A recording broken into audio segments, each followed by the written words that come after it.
Houston, when P.J. Tucker sat there explaining all the reasons that his Houston Rockets were going to be just fine in these Western Conference Finals on Tuesday. There was no way to know if it was propaganda or part of their actual process. The NBA's best regular season team had been routed by Golden State in Game 1. And anyone who watched the dissection with a discerning eye could tell that the defending champs were fully capable of piling on from there. But Tucker, who would become a poster boy for the Rockets' turnaround in their 127-105 Game 2 win a day later at the Toyota Center, wasn't having it. We didn't do anything, in Game 1, he told USA Today Sports with a laugh. We had a chance to win that game, and it was probably one of our worst defensive performances all year. We were horrible. Horrible. Bad communication. Running up on our switches. All the stuff that we'd practiced and talked about and done all year, we didn't do it last night.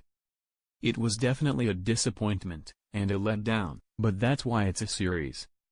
It's all us. I mean, we really just feel like that. We feel like it was us. How right he was. Here's a look at how it happened heading into Game 3 at Oracle Arena on Sunday night, and the series now tied 1-1. Rockets role players rolling. Tucker deserves his credit up front here, as he went from being a no-show in Game 1, 1.0-3 shooting, to a scoring machine in Game 2, 22 points and 5 of 6 from three-point range.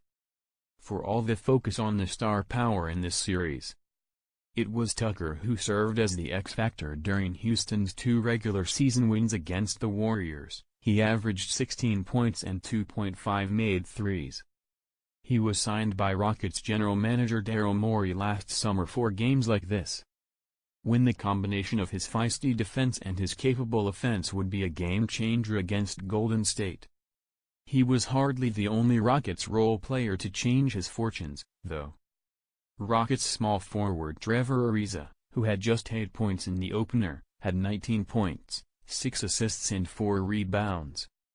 This, you might say, is what James Harden meant when he said on Tuesday that he can't do this alone. And no one aided that cause more than Eric Gordon. While Harden was having an off-shooting night, 9 of 24 for 27 points, the Rockets' super sixth man had 27 points and hit 6 of 9 threes. 2. A better pull and a change of pace. The Rockets left dents in the floor in Game 1.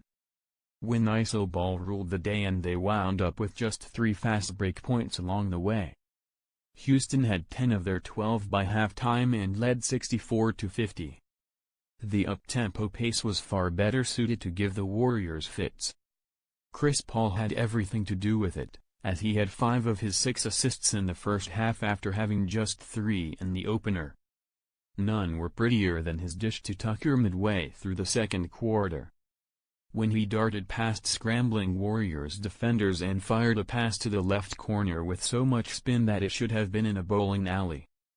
After Tucker buried the 3 for a 46-35 lead and the Warriors called timeout, Paul could be seen reenacting the delivery with a chopping arm motion as he strutted back to the Rockets bench.